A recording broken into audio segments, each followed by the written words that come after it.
और वो खुश नसीब इंसान जिसका सीना इस्लाम के लिए कुशादा फरमा दिया गया हो। अल्लाह करीम फरमाते हैं कि आफमन शरखल्लाहु सदरहु लिल इस्लाम, वो सादतमंद, वो खुश नसीब जिसका सीना इस्लाम के लिए कुशादा फरमा दिया गया। फहुवा अला नूर मिन रब्बिही, वो अल्लाह ताला के अता किए हुए नूर पर है। जो अल्लाह ताला के अता किए हुए नूर पर हो वो फिरका परस्त हो सकता है। जो अल्लाह ताला के अता किए हुए नूर पर हो वो टोला परस्त हो सकता है।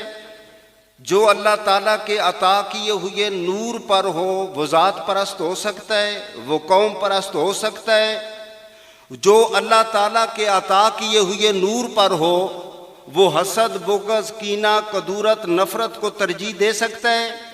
जो अल्लाह ताला के अता किए हुए नूर पर हो, फ़हुवा अला नूर मिन रब्बी पर हो, वो दुनिया को दीन पर तरजीह दे सकता है।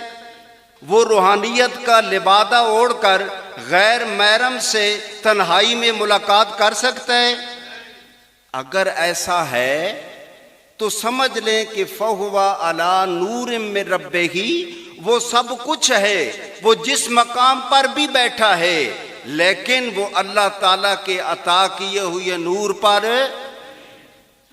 मैंने क्या अर्ज किया है कि वो जिस मकाम पर भी हो, चाहे वो अपने अलकाबात के साथ गौस कहलाता हो, कुतुब कहलाता हो, वलीउल्लाह कहलाता हो, लेकिन अगर ये चीज़ें हैं तो फिर समझ लेना चाहिए कि वो अपनी खुशफहमी में सब कुछ है, लेकिन फ़हुवा अला नूर मिन रब्बिही, वो अल्लाह ताला के अता किए हुए नूर पर।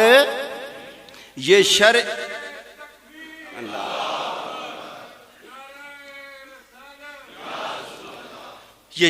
सद्र जो है ना,